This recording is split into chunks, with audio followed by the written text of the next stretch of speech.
Hey Denise, welcome to When Spirit Talks. Hi, Stephanie. How are you? I'm doing well. How are you?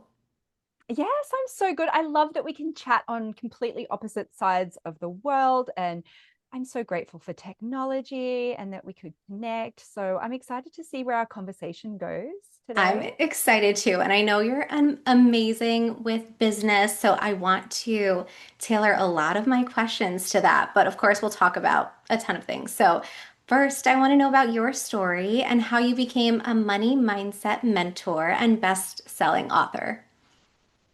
Um, well, gosh, it really depends on how far you want to go back, but I I think my love for entrepreneurship came from reading the Babysitters Club books. Hmm. Um, I they came out in kind of real time in my childhood, and so I think they came out like once a year, and then occasionally there would be a special. And I just love the idea of getting together with your friends and doing something and making money. And I tried to convince my friends that we should do something like that. So we didn't really form a formal like babysitters club, but we had this club called the Cool Kids Club, and we had a song, and we would do little things to make money. So we would try and do like a yard sale, or we did babysitting, or we would make stuff. And I loved making bracelets that I wanted to kind of sell around the neighborhood.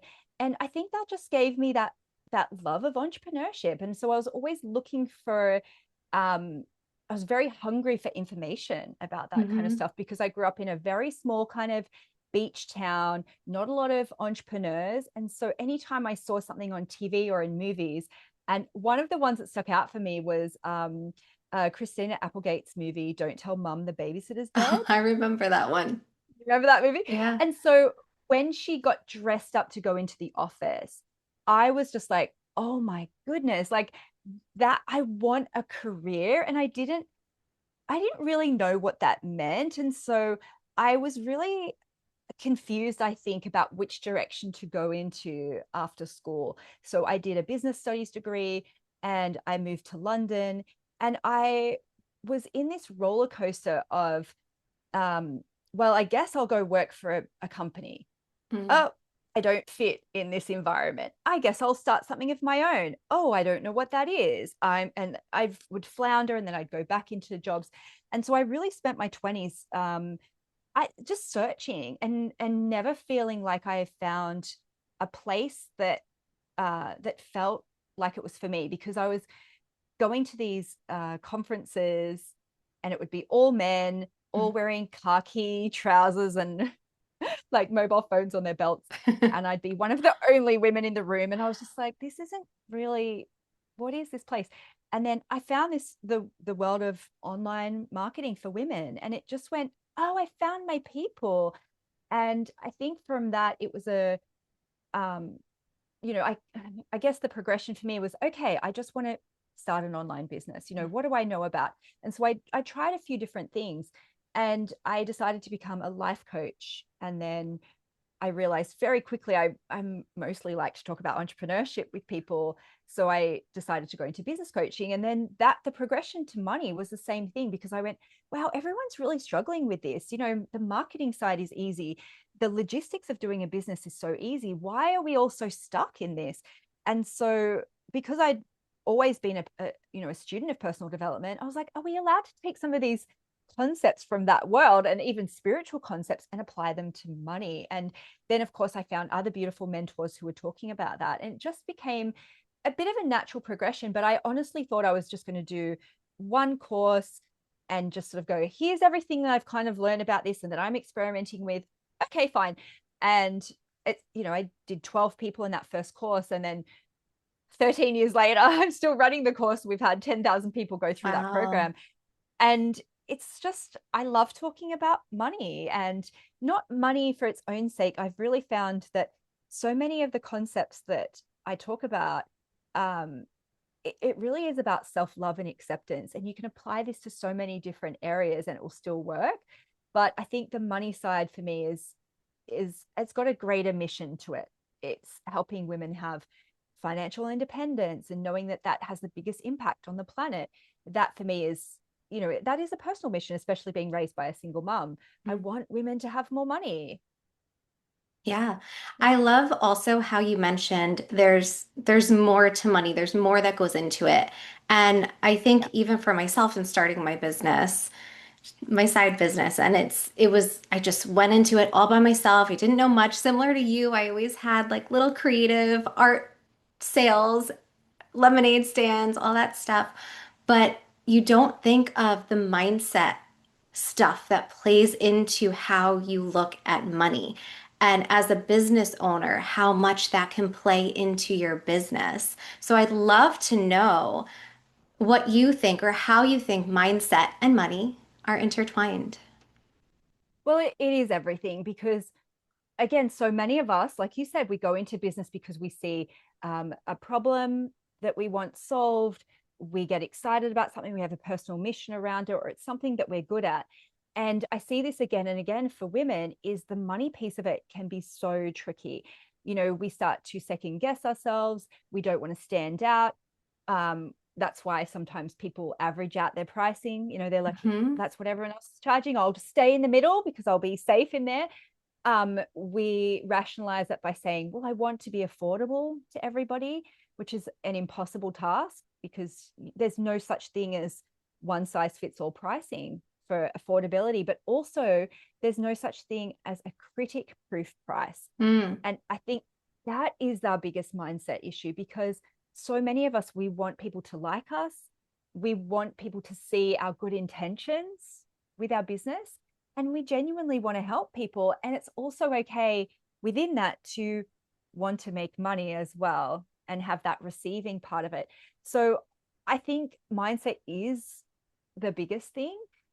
And it doesn't have to be this horrible, onerous, scary process to start unpicking this.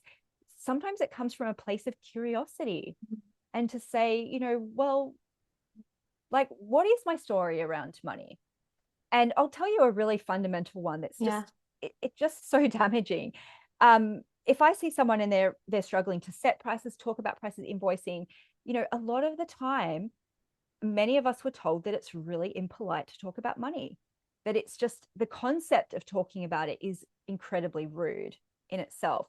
And that, I think that's such a fundamental belief. Hmm. So if you have that and it's been, re-emphasized in a million ways, maybe in your church or in your family or your school or at the dinner table or at Thanksgiving, and in thousands of different ways throughout your childhood, of course you're going to struggle to set a price, talk about your price, ask for the sale, follow up, send an invoice, ask somebody to pay money that they owe you, enforce a cancellation policy. All of these really fundamental things that really can be quite painful for us in business. Hmm. Painful to the point I've seen people give up their business completely because they do not like having these conversations. It's so painful for them. You can have compassion for yourself when you understand that and go, oh my God, of course, it's so fundamental. And so the way we start to unravel that and unpick that first is the understanding and the compassion, but also it's finding pattern interrupters. It's putting yourself in rooms where people that you like and admire and relate to are talking about money and they're not spontaneously combusting. Yeah. And they're giving you tips and tools and listening to podcasts about it, and it normalizes it and it creates something different than what you have been taught.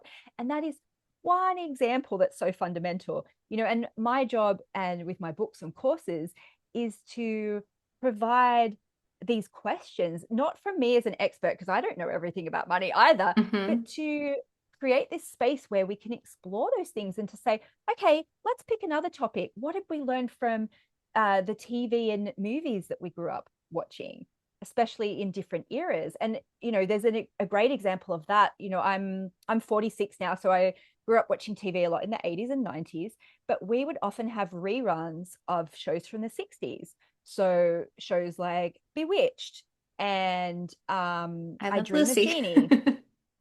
I Love Lucy, exactly. The Brady Bunch, things like that.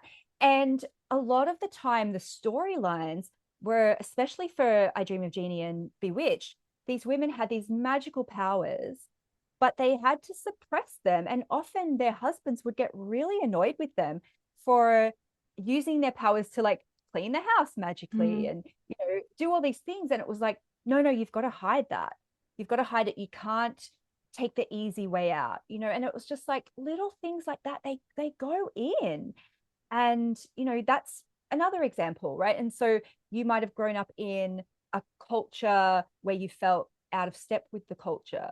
You might have had a very, traditional upbringing where it was just implied in a million different ways that the men make money.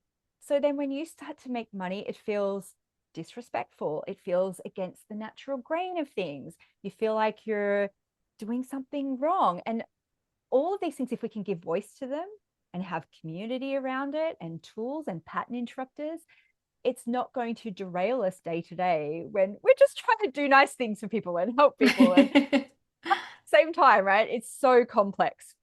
Yeah. Yeah, it is.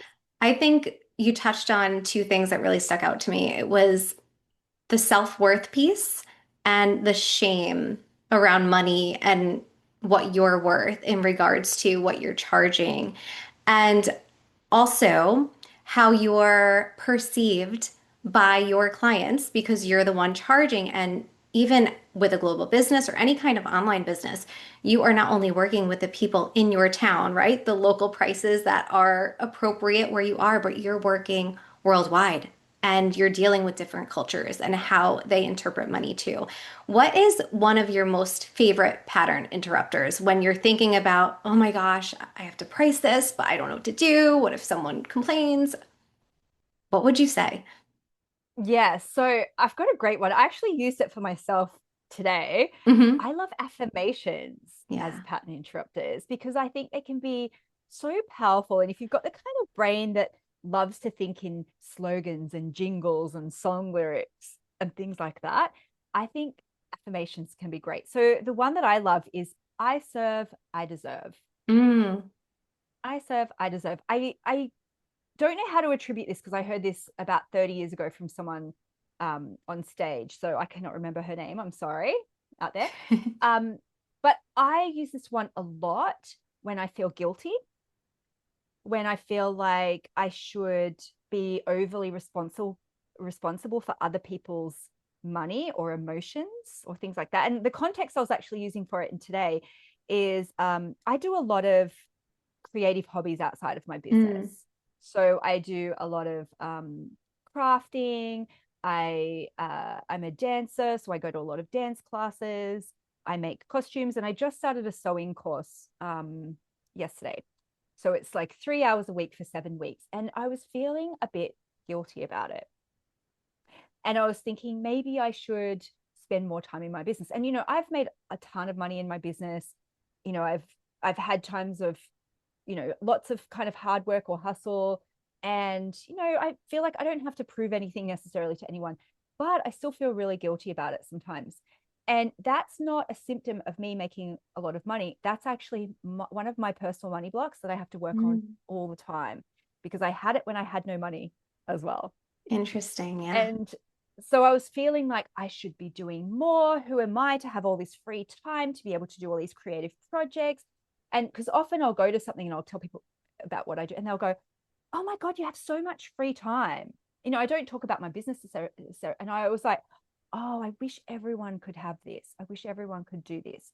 And so I was saying to myself today, no, I serve, I deserve. I Hmm. do show up and I have all of these resources for people and I do this. And if I'm just giving all the time, I'm not going to be able to show up and have that creativity. And also, it's okay. I don't even have to justify it. So the reason why I share that is like it's not about the money often. It's you will have a block that will be with you as a constant companion, no matter how much money you make. And it's almost a hard thing to swallow sometimes because we think, no, but there is a perfect version of myself in the future. She's the one who has all the money and she is perfect. And so I have to be perfect to be worthy of that. Mm. And it's not true. So if you feel overly responsible, you in any time, place in the world with any amount of money, that's how it will show up for you. Giving too much or not receiving, not allowing people to take care of you, always being the one to take responsibility for others. You have more money, sometimes that just amplifies. So something like I serve, I deserve can can help you when you're setting your price and to say, you know what, I am doing a really good service for people. I do deserve to receive in return. Or, I show up and I do my best. So I deserve to have clients who treat me with respect and who respect my boundaries. Mm. I serve, I deserve. I deserve to take weekends off because I do show up for my community and I do all of these things. And I think it's a really important one for entrepreneurs because when you're in a job, not all jobs, but some of them, you do leave it behind. You know what it's like as an entrepreneur? You always feel like you could be doing more. You could always be creating more content. You could always be serving more. You could always be marketing more, especially now with social media. We feel like, oh gosh, I would be creating 50 billion things a day, like Gary Vee was telling people to do, and be able to just go, oh my goodness, no, I serve, I deserve, I am enough. It's a really powerful one that I've been using for, yeah, 20, 25 years.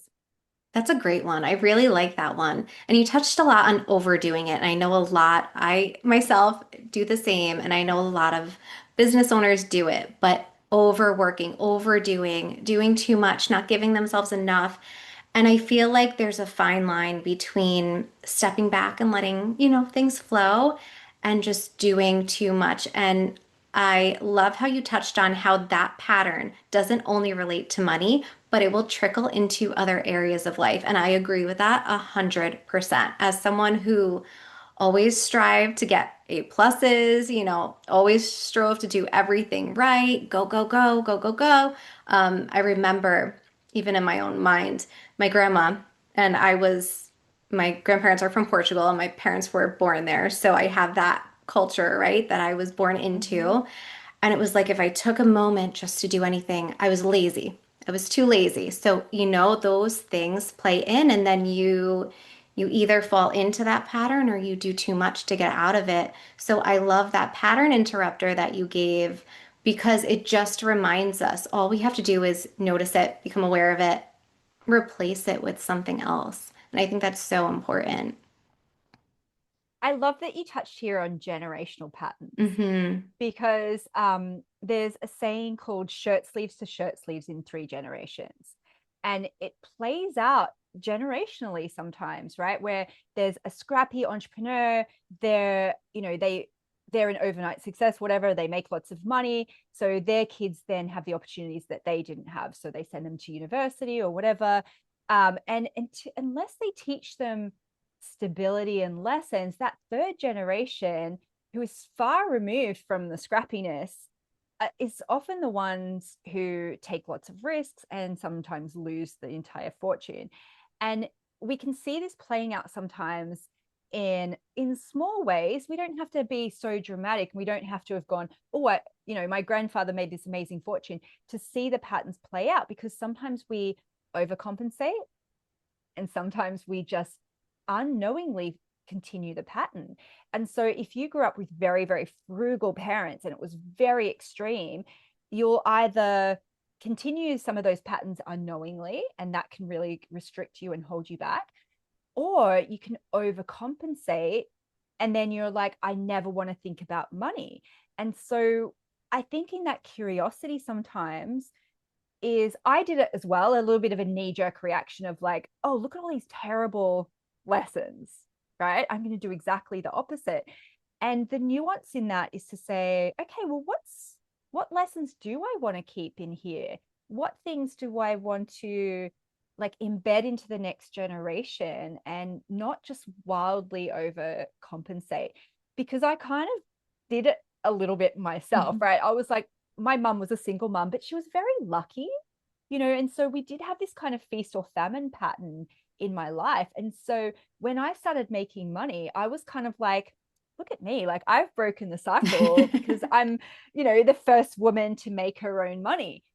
And I'm like, then I was just like, but they lived in a time where they couldn't. Mm-hmm.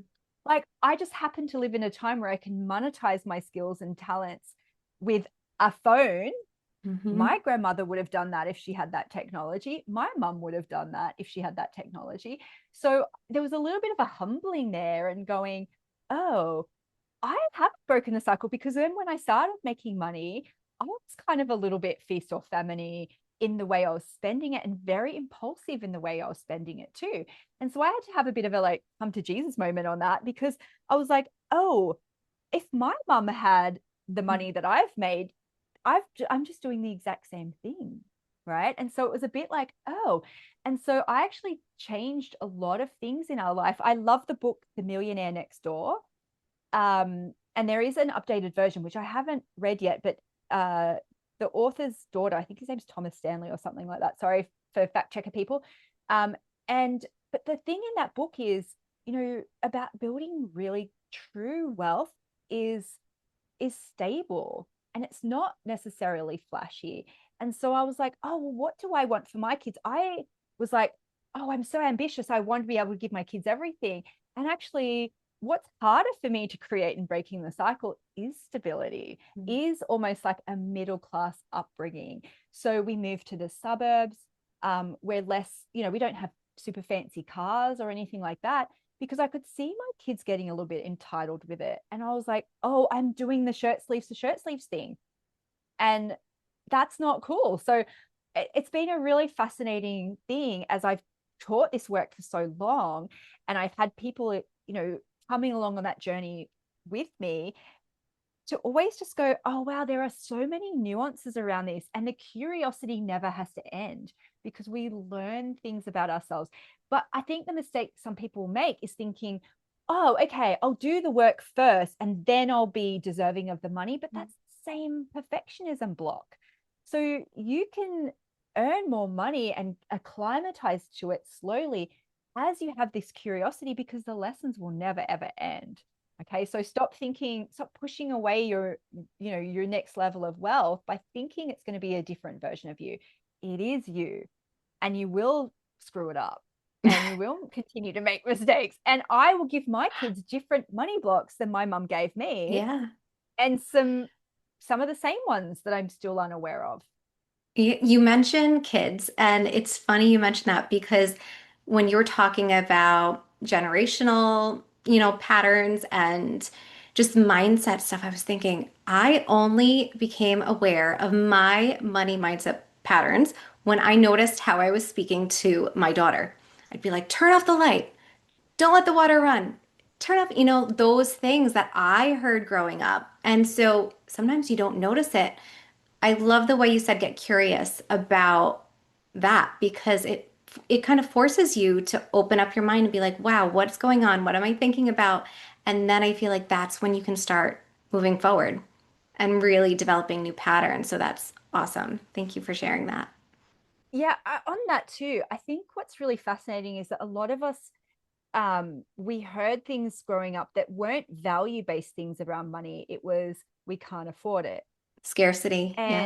And right. And so then some people will go, well, I don't want my kids to be, spoiled or whatever. And I'm like, well, you can have the luxury then of teaching them values rather than a blanket, we can't afford it. And so Hmm. I do ask my kids to turn off the tap and the lights, because I want to instill the value of caring for the environment.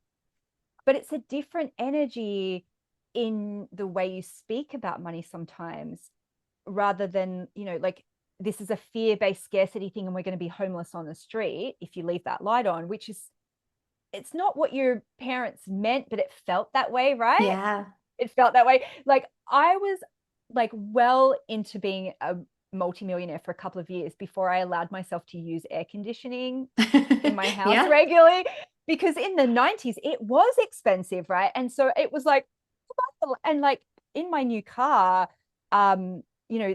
they have the cooled seats, and there's part of me that's just like, no, because I grew up I'm the like, no, same. you wind the window down, right? And so I don't want our kids to just think, well, Yeah. all that stuff is free to the environment, right? And so I think there's so much of that is the way we feel about money and the way we speak about it can be a little bit more considered. Hmm. And it's like, hey, in our family, we don't waste water, because water is precious and we're so lucky to have clean water. It's a very different energy than like, oh my God, don't do that. And like you, I didn't notice some of those things until I had kids. And one of the things I said to one of my to my oldest, she was 3, we're at a farmer's market. I gave her money. I said, you go buy your apple. I was like, oh, look at me teaching my daughter to about commerce. And she put it in her mouth. And I said, Uh-huh.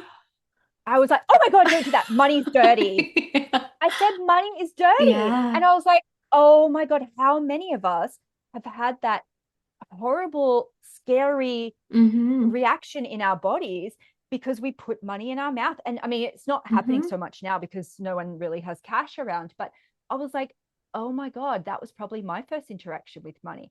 And so in that moment, I was like, what have I done? And Mm-hmm. so I was like, in our family, and I use this a lot, this language, I go, hey, in our family, we take care of money. So we don't put it in our mouth. And I made it more of that kind of thing. Mm-hmm. And, the kids will come home and they say, oh, this person said this about money or this person. And I'll go, well, it's okay. But in our family, it is okay to talk about money. And then what they started to do, they were going to school and say, my mum is a millionaire. And so I was like, okay. So that was like, you don't have to say you don't have to tell them every detail about money. And I'm like, how do I handle this? Because Yeah. all of those things do go in. But what I noticed is I talk very positively about myself, about my work. And um, it's fascinating how things will come up where they'll be like, oh, well, I want to write a book. And it's because we've gone into bookstores and I've gone, I know that person, that's mummy's friend, or, oh, let's see if my book's here. And they won't hear me talking all those things that I'm probably not even aware of anymore. And they'll go, oh, well, I want to do this. And I think, oh, that's what they learn. Like just Mm. how I am about my work and how I am about myself. So if anyone listening is worried about this, don't stress about it too much because we will absolutely give them money blocks. And also their world will be their jobs. We don't even know what those jobs will be yet. So it's Mm-hmm. okay. But it is our work to do as well, and we can role model self-compassion and self-love and curiosity, and we can role model being kind to ourselves when we make mistakes, and we can role model, having conversations like, well, what do you think about that? And how do you feel about that? Because believe me, I'm not holding myself up on a pedestal around this at all. And I think that compassion for me came from, well, I am new money. I'm still figuring this out too. And that's okay. So the thread on that is always modeling self-compassion and self-love and self-kindness. And they will absolutely benefit from that more than anything else you can teach them. Yeah, that was beautiful. And I know you have a love and money bundle meditation right now. What made you actually put that together, and what is your favorite thing about it? Yes, well, thank you for mentioning that. So if anyone wants that, by the way, it's denisedt.com/feb, Feb.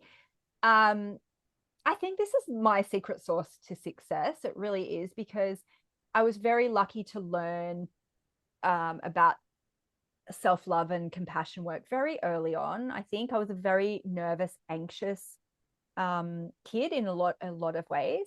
And I was in my early 20s.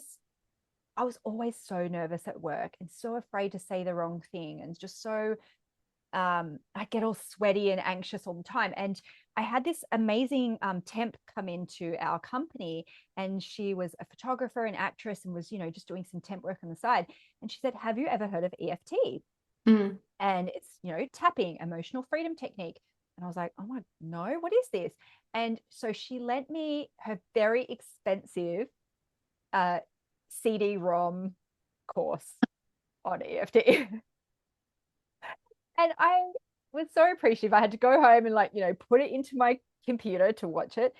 And it's this amazing um, practice of, of self acupressure and, tapping on different points. And it was very complicated back then. You had to hum like happy birthday, and you had to like Hmm. roll your eyes once, roll your eyes. You can really do it so much in such a simpler way. And I love that you say the thing you're scared about out loud, even though I have these nerves or even though I'm not good enough, and finishing with, I deeply and completely love and accept myself. And this was just life changing work for me. I realized that I had negative thoughts about every single part of my body, every single part. I realized that I was constantly had this voice in my head of saying, why did you say that? And that's not good enough. And, you know, you're not dressed right, or this, your hair's not right. All of these, I didn't realize how much bandwidth that took up in my life. And I suspect there are a lot of people listening who have that same current going on. It could be your voice, it could be your mother's voice, it could be really, really old stuff of like, I'm not good enough, I'm not enough. And often when I start to dig out to people like, why aren't you allowed to be rich? The the amount of things that people come up with, I totally get it. I was like, well, I've got curly hair. Like, no one's going to take me seriously, because I had like Shirley Temple hair as a little kid. And I was like, no one with curly hair can be rich. I remember someone telling me, only people who are really tall or, can be successful in life and, be presidents and be this. And I was like, well, I'm 5'4", so I'm never going to be successful. And I've heard people who are like, my accent isn't right. My skin color isn't right, my upbringing isn't right, all of these things. And yes, some of those things might make things more challenging, and that is absolutely true. But why not be our own cheerleader? If we've only got one person in the world who thinks we're okay, why not let it be ourselves? And so EFT, I think, was that gateway of self-love and acceptance for me. And I on our money bootcamp calls, we do it every single month because we don't want to put a band-aid on all of the things that we fear about ourselves. We don't want to push those away. And it doesn't work. And with EFT, I count that as a pattern interrupter Mm-hmm. because sometimes the affirmations are just, I am wealthy, I am wealthy. And you go, but I'm not allowed to be wealthy. I'm not, because I'm not good enough. It doesn't work. And so I think if you are only ever going to use one tool, EFT is a good one because it combines that self-love and acceptance, and it combines that curiosity. And the best thing is it's completely free. Anyone can use it, anyone can talk about it. And all you have to do is say the thing out loud that you're scared about. And so it could be, even though my clients will be really unhappy with my price increase, I deeply and completely love and accept myself. I started teaching this to my kids at a really young age. So if anyone's got any kids in their life, whether you're a teacher or you've got grandkids or, anything, you can teach kids that I started doing it just in front of my daughter Mm-hmm. when she was about 18 months old. And she would just look at me and nod. And then she started just like touching her face with it as well. And I was like, oh, let's talk about it. So she kind of started tapping before she could talk. And we don't do it every single night, but we do tap a lot. And my eldest, she just started high school Mm-hmm. last week, on Monday. And on the way in, we were like, let's do some tapping. And so I was like, even though I feel really nervous, even though my heart's beating really fast, even though I'm afraid, and it's a brilliant one. I use it all the time, especially before I go on stage. That's something I still get nervous about. I taught it to all my fellow adult dancers before we go on stage too. And yeah, it's a life changer for anyone. So you can Google it. Heaps of people have created videos on YouTube, but also you can just do it yourself. Mm-hmm. Yeah. EFT is Yeah. amazing. I do love that, and I love how it combines. Just like you said, it can be super simple. You say the negative one and replace it. I myself, Reiki was the one thing that helped me calm myself down and get back into my energy, and I taught it to my daughter as well. So I love this comparison, between passing it down and just I think the fear frequency and energy that we hold in our bodies gets stuck and it just impedes us and it really I know at least for me, it hurt me and it hurt my ability to progress moving forward. And until I was able to give myself that love and identify and feel safe in my body and feel safe, to price or safe to show up online or, say, just feeling safe and worthy, I think that's so important. But I love how you bundle those together so that all of your clients can, benefit from that as well. And Well, yeah, keep I going. love that you I love that you said the word safe, actually, Yeah. because I think that is the key. And, there are so many different practices. And I think as long as it helps you to feel safe, it's going to be great. So Mm, don't overthink it. Don't get into analysis paralysis about which ones, anything that makes you safe. And that's how we always end our money boot camp calls, by the way. We always have it's safe for me too. And I get people to write in the comments just to seal off that time that we spend together, because sometimes mhm, we stir things up. And it could just be it's safe for me to be visible. It's safe for me to show up. And that is the key, because most of the time it doesn't feel safe. And you know what? Actually, in my dance studio that I'm a part of, we had a Reiki person come in recently, because so much of doing something new and, taking a literally taking a leap mhm, is mm. scary in our Yeah. bodies. And it's hard to balance. It's hard to do things. It's hard to put yourself out there if you don't feel safe. And that doesn't mean you're going to get to a point where it feels 100% Hmm. safe all the time. We just want you to feel a little bit better than the fear. You don't even have to do that 24/7. Most of the time, it only needs to be a couple of minutes to do the thing that you're scared about. And then you Yeah. go, that was fine. That was actually okay.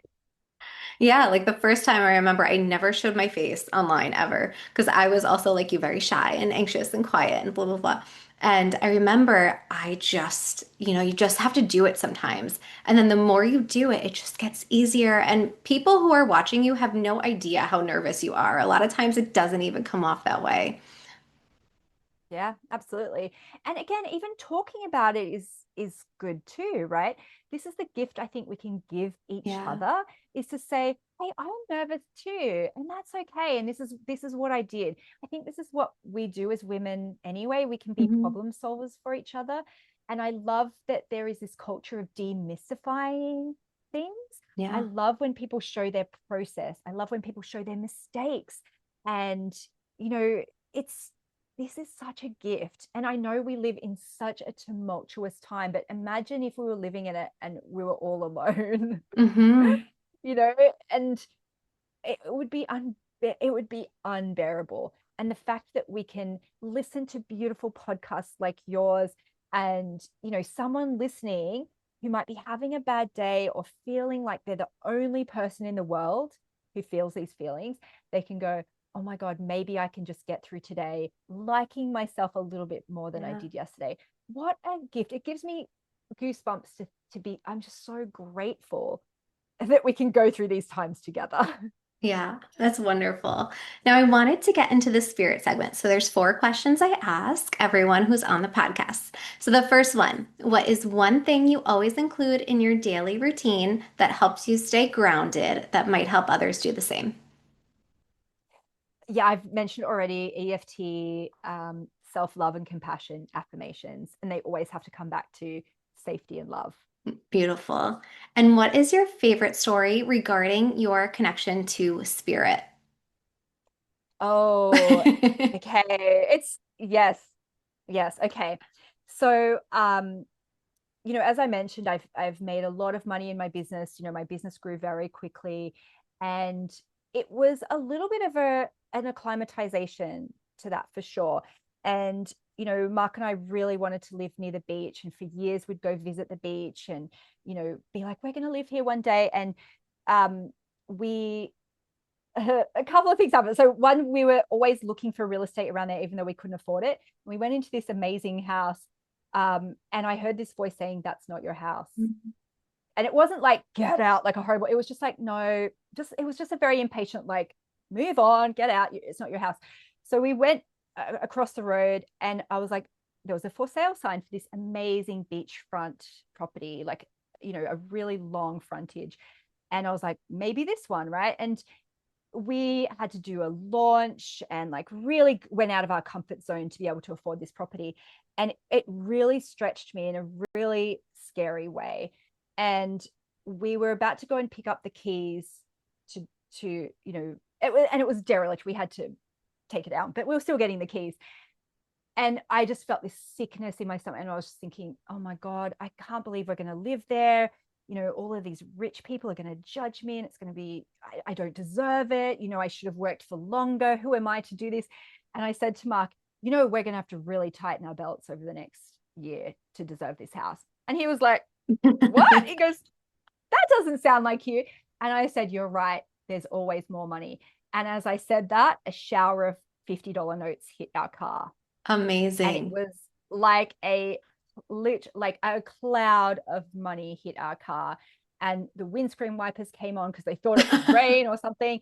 Money is flying all over the road. And in Australia, our $50 notes are bright yellow, like pineapple yellow, and they're really big because they're plastic, right? So they're flying all over, and Mark's going, should we stop? And I was like, no, we're on this very busy road. And I was like, no, this is just such a huge sign of like, don't worry about it, there's Hmm. always more money, always. And I use that as another pattern interrupter whenever I feel scarce too, because it still does happen. No matter how much money you make, there will be times where you'll feel scarce, and sometimes it's real and sometimes it's not, right? But it feels real in your body. And so I'll say there's always more money. And sometimes I've never had that experience again, but sometimes I'll go, oh yeah, there's 20 cents on the street, and I pick it up and I say, thank you, universe, more of this please. And I just think that was just such a surreal experience, but it could not have been clearer. That is incredible. I love that story. That is wild. Yeah, it is wild. And there's been a couple of other times in my life where I have heard a voice like that. And Yeah. my spirit guide is so impatient with me because the other time I heard it, I was like 28 and I was in London. I was like, what am I gonna do with my life? When's it all gonna happen? And it was like this really impatient. My spirit guide must be just like, and it was just like, when you're 30, like shut up kind of thing. And so it doesn't happen very often, but it is just like, oh, just can you just get with the program? And I'm Yeah, like, it's like when it oh, needs to be loud, it will be loud. Now, what exactly. is I'd like a few more subtle ones, but maybe I'm just not listening enough to those subtle ones, and they have just be like, oh, why? That's hysterical. Now, what is one final piece of advice you have for listeners who are trying to improve their spiritual well-being? Oh, oh gosh, I sound like a broken record. I'm sorry, everybody, No, but you're good. honestly, self love. I don't even consider myself a particularly spiritual person. I'm incredibly practical and down to earth. But when you have this sense of like, I'm okay, I'm protected, I think a practice that I've been doing in conjunction with that is some inner child work, and not just the inner child work, but in my real life, allowing myself to experience what my inner child would love to do. And so that's why I have gone back to my loves of dance and sewing and creativity, and it's given me a real lightness and purity, like that has been very profound for me. And so I think sometimes that's the spirituality, it is in the doing, it's not in the like thinking about it. And that's why I blamed myself for not being a good meditator for a long time. But going to ballet for me, it is meditation, but it gives me that inner joy. And so it has to be the self-love, it has to be a practice, not just an affirmation. So whatever that means for everyone listening, whether it's giving yourself permission to love the books that you love regardless of what other people think about it, or the music that makes you feel happy, or the clothing, or the decor. My house is very blue, as you mentioned, and it makes me feel light and happy. And I think those are the things that it's in the details sometimes, Hmm. right? Giving yourself a fresh towel instead of reusing one, like treating yourself like someone who matters. And Hmm. that is not an easy process sometimes for people. And you think those little things are symbolic. You treat yourself well in those little moments, and you'll see then it does shift and change the people who are attracted to your work, Hmm. because it's an energetic match of you you matter, and I'm going to reflect that back to you. And so anyone who's feeling like, oh my god, I don't even know where to start with the small things, start with the little things that are easy to do and usually free, because Hmm. it starts to snowball, but it acclimatizes you to a greater standard of standards Yeah. sometimes. And and be curious about what those things mean. And can I give you another quick Yeah, of example? course.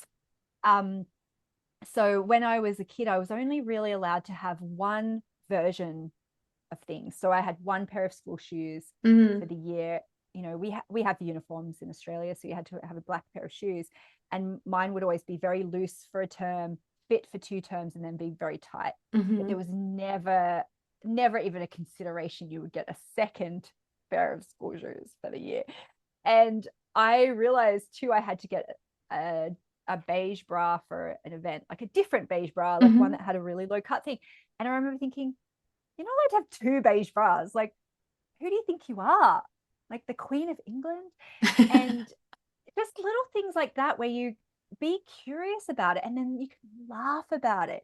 And it's really great when you share those stories because it doesn't then have to become this calcified thing of I'm not allowed to choose. I'm not allowed to have. I'm not allowed to experience comfort. And I get people to do this in Money Bootcamp where I give them like almost like a questionnaire, right? And they have to rate everything in their life. Is it economy class, premium economy? Is it business class? Is it first class? Not because we want you to eventually live in this gold fancy house where everything is, but it's like it is in the details sometimes. And sometimes things do have stories behind them. And you go, but I'm not allowed to have a comfortable chair because my parents and my grandparents were immigrants and look what they had to put up with. And who am I to have a nice chair just to do my work on the computer and tippity tap? All of those things have story and meaning. And some things you can just upgrade and you'll never have to think about it. Some things, though, you'll have a lot of resistance around, and there's some gold in that. There's some meaning in there. There's some curiosity and excavation work you can do that might be a really big breakthrough for you. And sometimes it is in those things, right? It's not, oh, I need to do all these big complicated things. It's like you need to give yourself permission to have a decent pair of underwear Yeah. because that is the thing that will unlock everything for you, and it's up to everyone to find out what their little thing is and what's meaningful about it and share those stories with me because I live for those stories. And that's why I've been able to do this work for so long because there's always new stories to share. And I mean, Stephanie, is it okay? I would love to hear one of your stories about something that might have meaning for you in your life that might seem really small.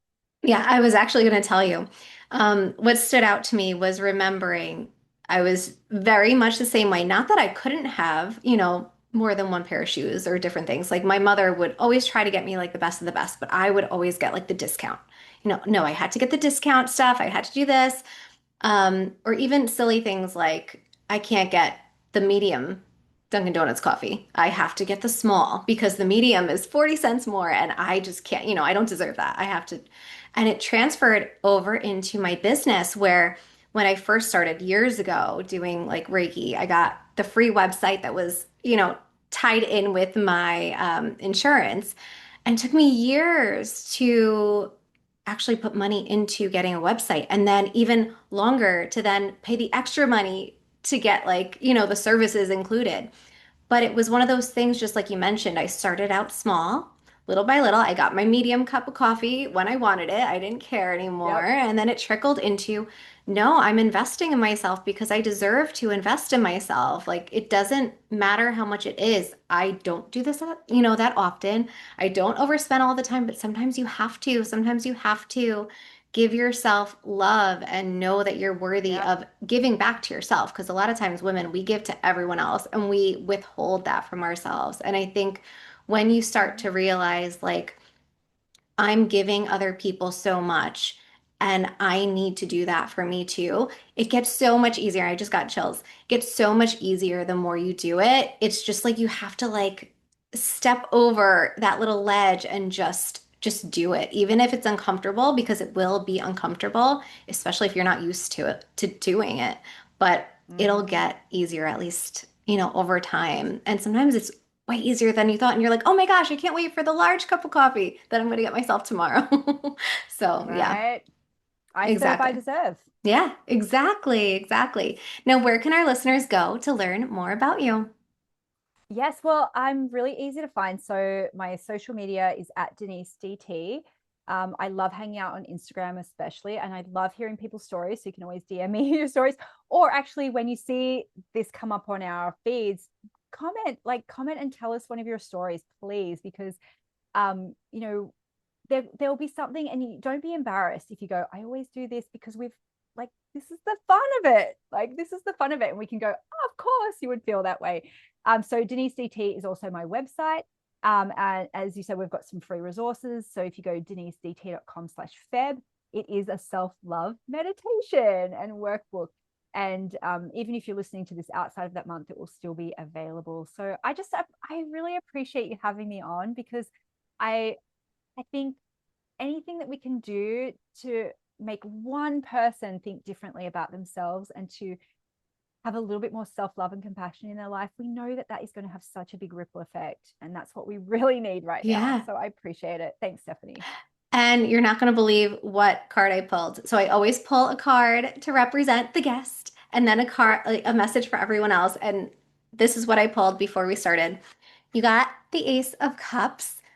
All I'm seeing is blue. This is all about self-love and compassion and giving that to yourself, self-care. So it just fits in with everything you spoke about really helping people learn to not only love themselves more, but like unpack the things behind our mindset and how we feel about love and money and the relationship and everything with your business and just loving yourself, your business, your money, everything in a much, stronger way. So I just love Oh, how that thank came full you. circle. Well, I've I've actually been getting a lot of ace cards recently, Ah, and I think that really ties into that inner child work that I've been talking mm-hmm. about, of feeling that fresh optimism and hope and naivete of beginnings. I think we can get very cynical and weighed down, Yeah. and just I feel that fresh new energy. So thank you for reaffirming that for me, and I think Oh, that's